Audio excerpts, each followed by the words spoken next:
Welcome to our channel, Million Dollars Made Easy. This is a channel where we help you know your numbers.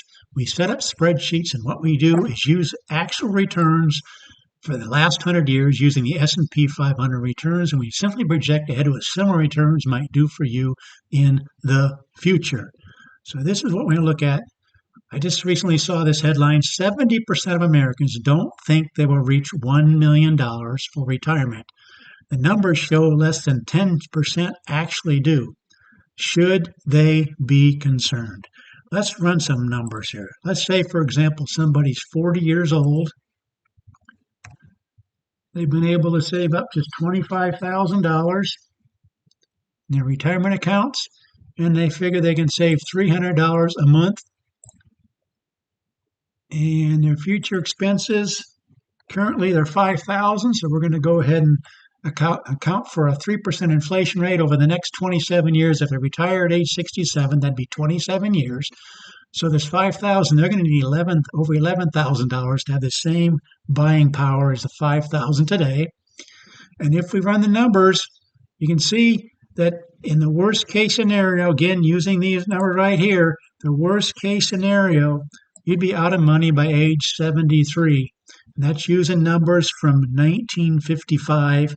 That's the worst 27-year period. Now, what if we not take into account? This is so crucial. You need to take into account what you're getting from Social Security. So let's say, for example, I think the average last year was 1960.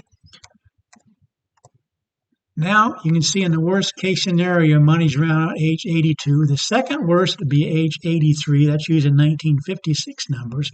But if we use the numbers for 90% of the last 100 years, you would run out of money at age 88. In other words, your money would last to at least age 88, 90% of the time. This is the median. Median means half the time your money would last till 94, half the time it wouldn't. In fact, it could last longer than age 94. But let's go ahead and change a couple of things here. Let's say you just increase that by 3% a year. $300 a month. See if these numbers change much. It went from 82 to 92 in the worst case scenario. Did you catch that? That's so incredible. Just putting a little bit more in each year, you would hardly even notice it.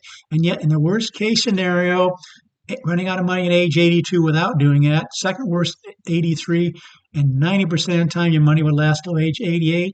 But just doing that 3%, watch what happens. Now your money's lasting till age 92, 93 in the second worst, and 98, 90% of the time using these numbers. And so somebody is 40 years old and thinks, I'm way behind. I've only been able to save up $25,000. Look what could happen if they just save $300 a month and increase that by 3% a year and use the numbers for the last 100 years. You'd have these kind of numbers. Your money would be lasting till at least 98, 90% of the time, again, using the numbers for the last 100 years. Let's do a couple other scenarios just to show you that it might not be a lost cause after all.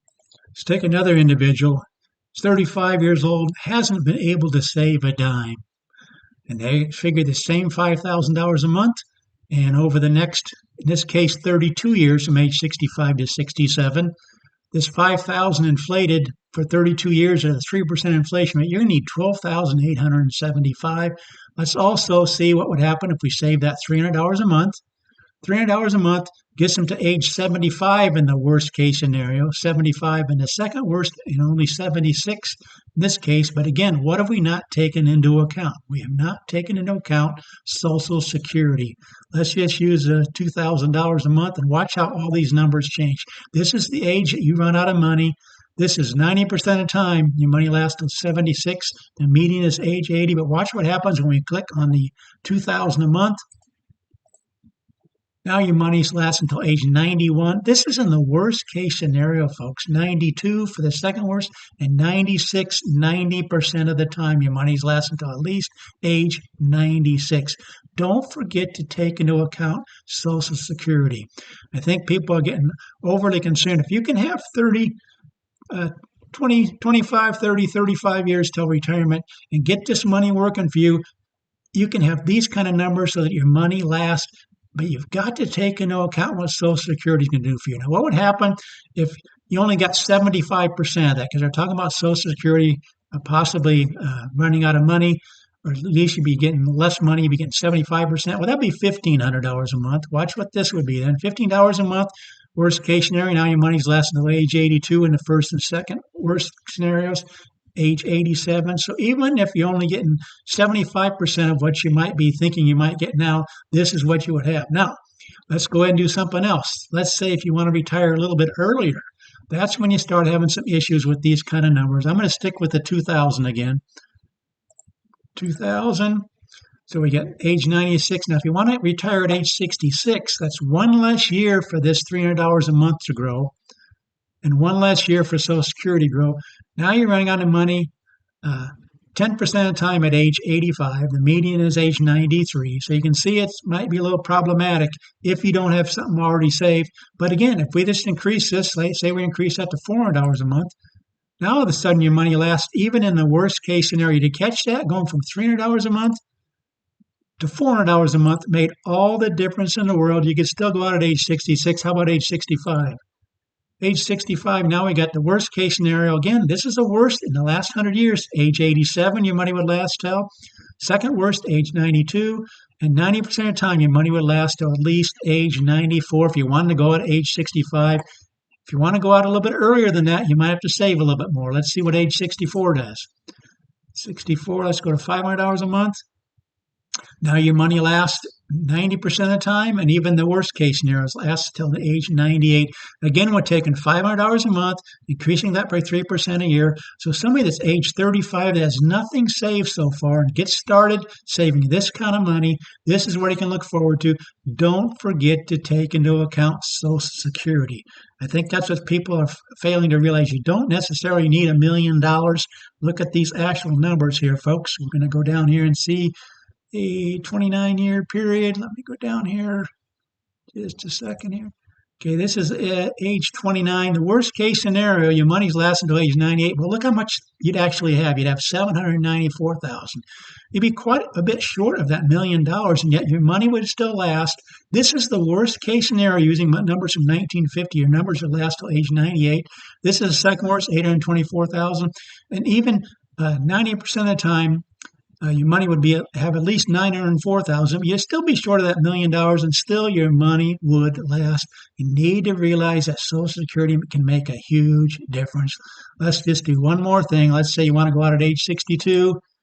That's when you start having some issues because, again, you have less time for this money to compound, and you're running out of money at age 74. Whether you might not be comfortable with age 74, and even 10% of the time, your money lasting only until age 76. The median be age 96, but that's what we do on this channel. We run all kinds of different numbers, but I just want to encourage people that it may not be as late as they think, and you may not need that $1 million that everybody's thinking they're going to need. In this case, look at this right here. Let's go back to age 64, wasn't it? You only have $794,000, quite a bit short of the $1 million, and yet your money still lasts until age 98. Don't forget to take into account Social Security. But that's what we do on this channel. We run numbers for people. Folks, we're all on this financial journey together. All of us want to end up with a comfortable retirement. None of us want to work any longer than we need to, but you need to see what your numbers might be. And that's what we do on this channel. We run numbers for people. If you want me to run your numbers, just put it in the comment section. Please consider subscribing to this channel. Let people know about this channel. $1 Million Made Easy. We set up all kinds of spreadsheets to run all kinds of different numbers, both in the accumulation stage and the withdrawal stage. Please like the video, and thanks for watching.